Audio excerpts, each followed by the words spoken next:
Hello everyone, today we are going to talk about aging. So in this, we have few information in English and the few information in Hindi. So first we will talk about the information which is in English and after that in Hindi. Okay, so aging. It is a progressive and generalized impairment of body functions resulting in loss of adaptive responses to stress and increasing the risk of age-related diseases. People more than 60 years are considered elderly.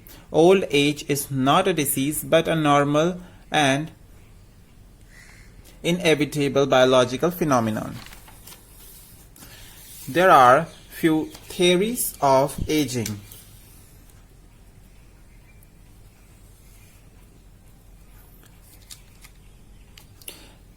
So first is genetic theories, somatic mutation of genes, genetically determined lifespan, cross-linkage loss of important cellular component and DNA. Another theory is random damage theories, which is accumulation of toxic metabolism and metabolites and free oxygen radicals. Second is reduced physiological capacity and wear and tear of cell of vital organs. Non-enzymatic glycosylation of protein. There are few branches of geriatrics.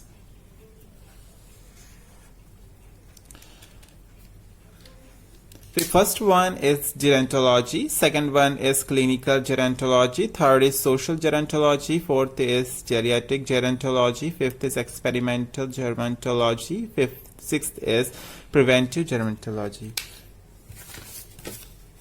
There are causes and features of aging.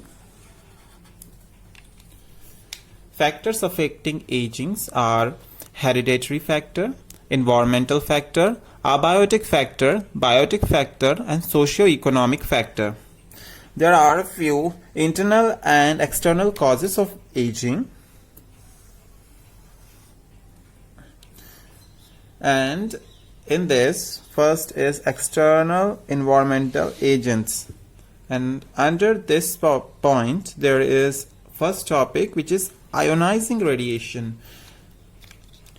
The shortening of life caused by ionizing radiation, that is X-ray, has been determined for many species including mice, rat, hamster, guinea pigs, and dogs. The occurrence of same diseases such as leukemia may increase disproportionately after irradiation, with the degree of increase influenced by age and sex.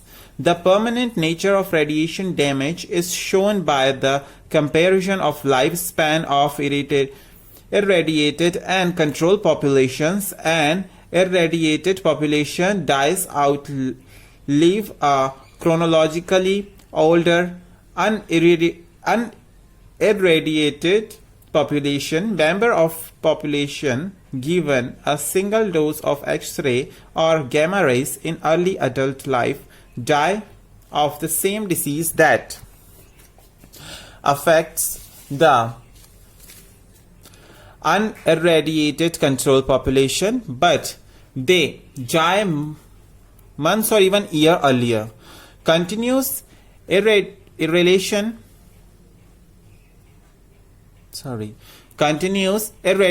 throughout life at low dose rate, daily dose from 1,000 to 1/10 of the dose that would kill immediately.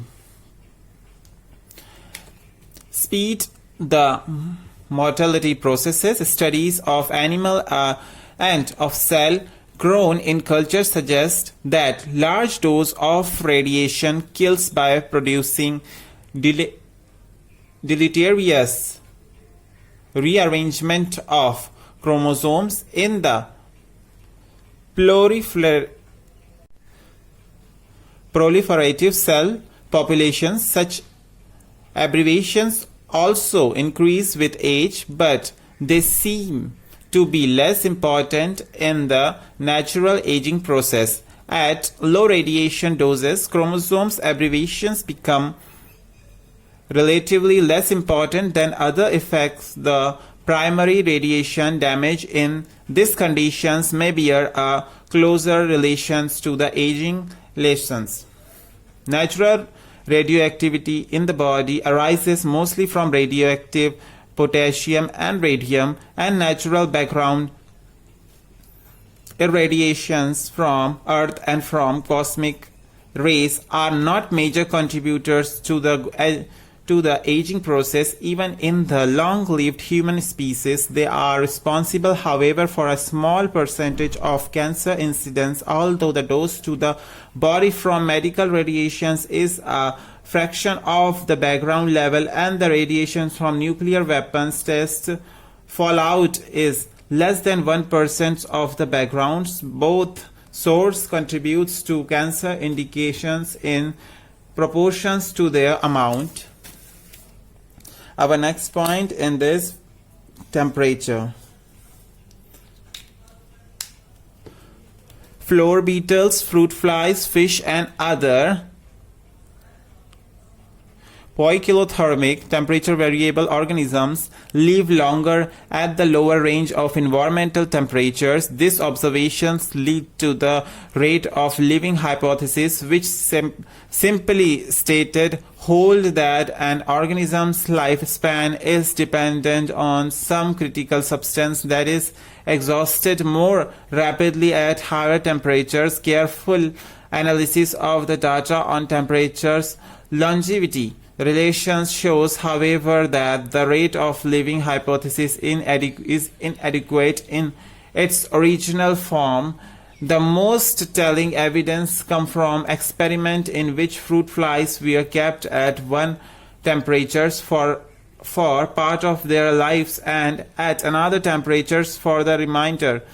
The results are not consistent with the rate of living hypothesis, but no satisfactory theory has appeared as yet to take its place. An important factor that has not yet been adequately taken into account is the relations of metabolic efficiency to temperatures. The energy cost of the synthetic process studied has been discovered to be minimal at an intermediate temperatures in the range to which the species is adopted, and to increase at higher or lower temperature. A related phenomena holds for longevity.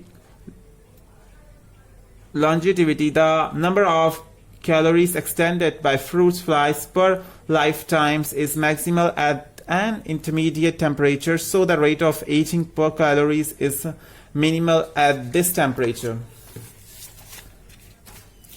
Research has suggested that a human might live longer if their core body temperatures were lower, since in shorter lived species there is the relationship between high metabolisms, which increase core temperatures, and short lifespan. In a study of mice engineered to have a lower than normal core body temperatures, a reduction of about 0.5 degrees Celsius was associated with a roughly 20% increase in lifespan.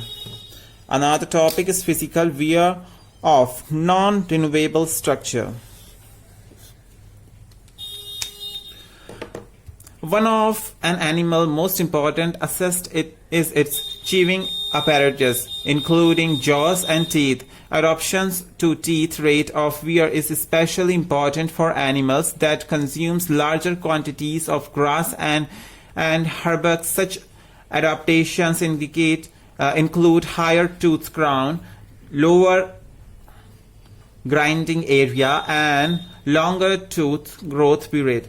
Tooth wear may be limiting for survival in adverse environments, but on the whole, it is not an important life-limiting characteristic. The same can be said for other external organs subject to physical wear. Next is infectious disease of nutrition. The populations in poor environment characterized by high rates of infectious disease and poor nutrition have higher death rates than populations in good environments at all ages, yet there is no positive evidence that disadvantaged populations experience a higher rate of aging. Rates kept on diets restricted in calories live longer and have lower cancer incidence than do rats that are allowed to eat at all. Maximum longevity, however, is achieved at a nutritional level that keeps the animal sexually immature and below normal weight. Now, next is internal environment. Before we discussed about external environment agent, and another is internal environment agents.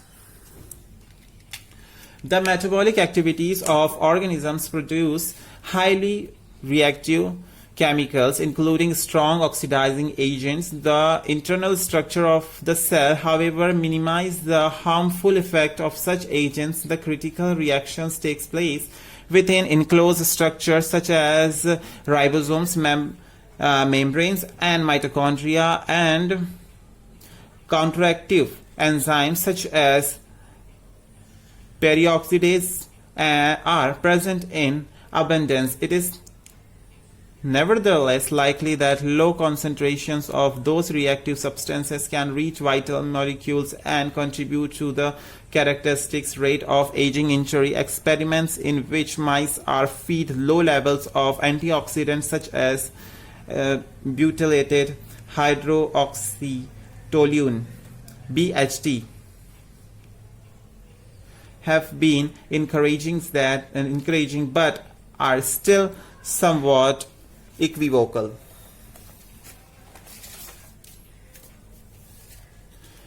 Membranes are the site of much of the metabolic activity of cells. They provide the barriers that kept incompatible reactions separated. Membrane-based structures known as lysosomes contains enzymes capable of digesting the cell if released. The stability of cell or organisms is therefore very much bound up with the stability of membranes. A number of drugs, including corticosteroids, salicylates, and number of drugs including corticosteroids, salicylates, and antihistamines act by stabilizing cell membranes against inflammatory stimuli. Some of them are found to prolong life in fruit flies and to prolong survival of cell in vitro. The mode of actions of these drugs is connected to substance called prostaglandins, which can alter specific member characteristics. Now there are few causes of aging, which are, first one is oxidative damage. Aging is a byproduct of normal metabolism. About 2 to 3% of the oxygen atoms taken up by the mitochondria are reduced to reactive oxygen species. Reactive oxygen species are chemically reactive molecules containing oxygen. This reactive oxygen species includes the superoxide ions, the hydroxyl radical, and hydrogen peroxide. This reactive oxygen species can oxidize and damage cell membranes, proteins, and nucleic acid. Evidence for this theories includes the observations that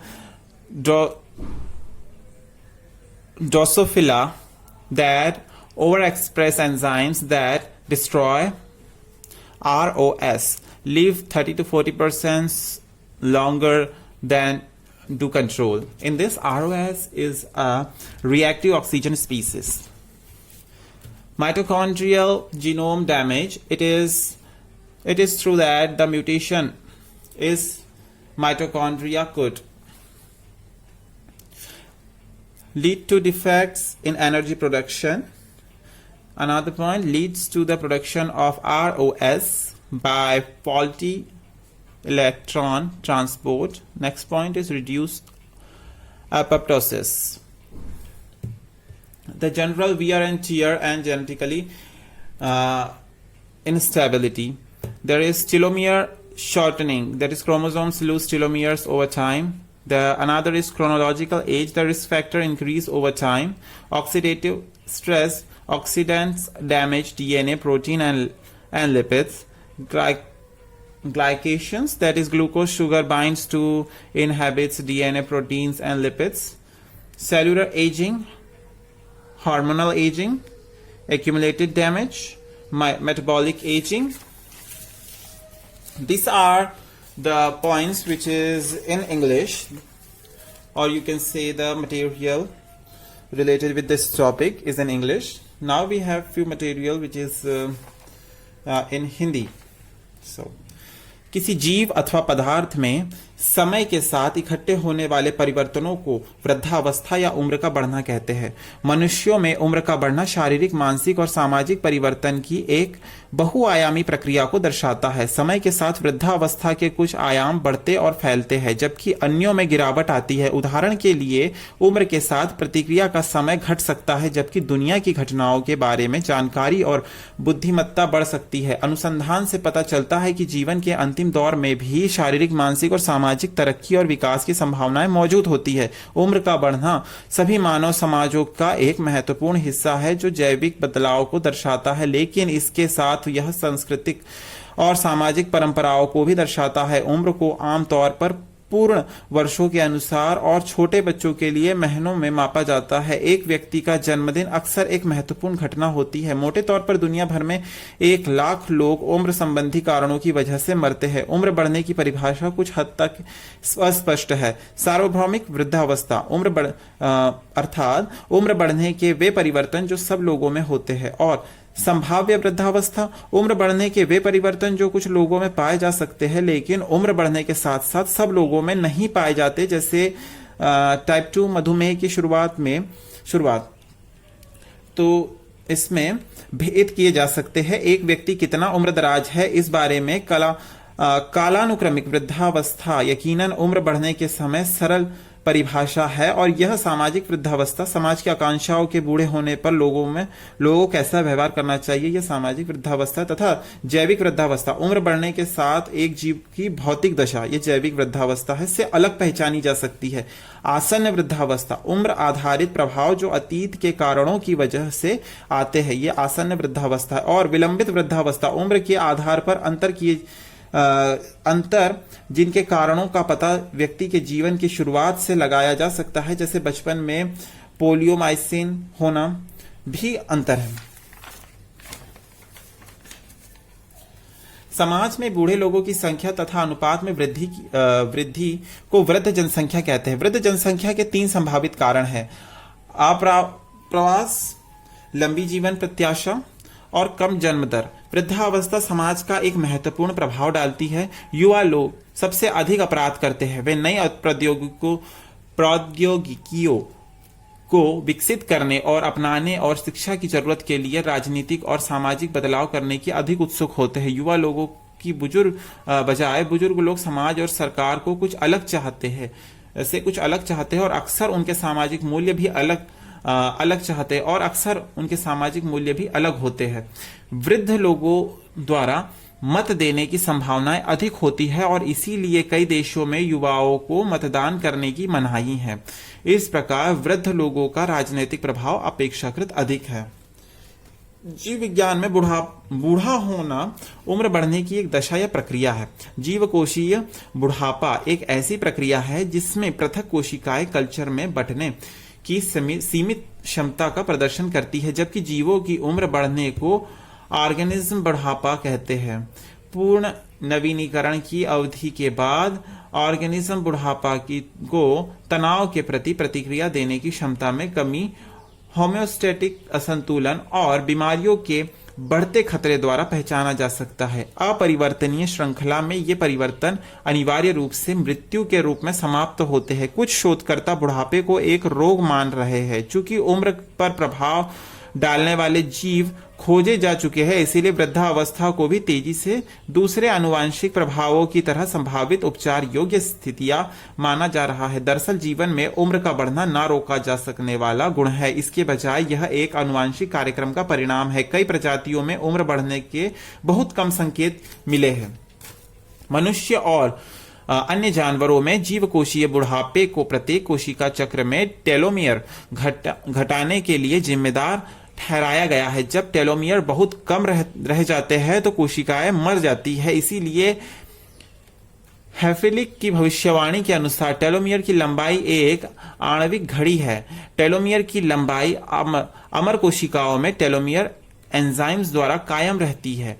प्रयोगशाला में नश्वर कोशिका रेखाओं को उनके telomere जीनों को सक्रिय करके अमर किया जा सकता है, जो सभी कोशिकाओं में पाया जाता है, किंतु कुछ विशेष प्रकार की कोशिकाओं में ही सक्रिय रहता है। कैंसर कोशिकाओं में अमर होकर बिना किसी सीमा के कई गुना संख्या बढ़ने का गुण होना आवश्यक है। कैंसर कारकों के प्रति यह महत्वपूर्ण प्रक्रिया कैंसर के 85% मामलों में लागू होती है, जिनमें उत्परिवर्तन द्वारा टेलोमियर जीनों का पुनर्क्रियण होता है। चूंकि यह उत्परिवर्तन दुर्लभ है, अतः टेलोमियर घड़ी को कैंसर के खिलाफ रक्षात्मक तंत्र के रूप में देखा जा सकता है। अनुसंधान दर्शाता है कि घड़ी प्रत्येक कोशिका के नाभिक में स्थित होनी चाहिए और ऐसी सूचनाएं मिली है कि मनुष्य के गुणसूत्रों के 23वें जोड़ों के पहले या चौथे गुणसूत्र के जीनों में दीर्घायु घड़ी स्थित हो सकती है। धन्यवाद।